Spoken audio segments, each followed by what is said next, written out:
Hi, this is Kim Childs with the Kim Childs team at Keller Williams Realty. And today I want to talk a little bit about buyer representation regarding financing. There's a paragraph in the Oregon real estate contract that addresses this, and there's really important information for both seller and buyer to be aware of regarding these items.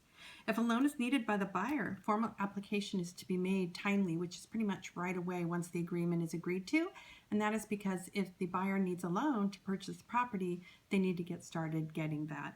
If the buyer intends to proceed with the loan transaction, then the buyers provide written notice to the lender stating that. And if the seller wants that, they can also provide it to the seller as well.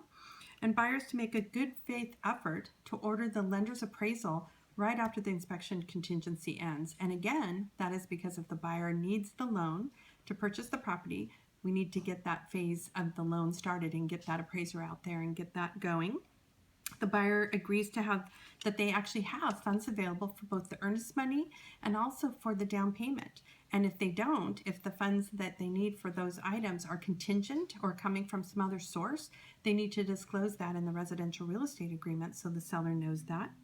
The buyer or the lender actually may provide non-confidential information to both the selling licensee and the listing licensee, and that's regarding just activities and what's needed to close the loan. No confidential information is to be disclosed there.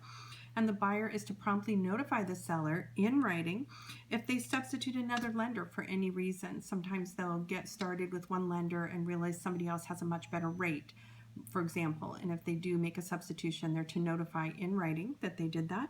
And the buyer also agrees to keep the seller informed of any material developments that might affect timing or just getting the transaction complete.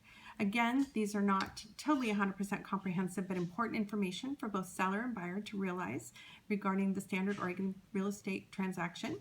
And if you have any questions about this or anything else real estate related, give me a call at 503-351-5445 and have a wonderful day. Bye.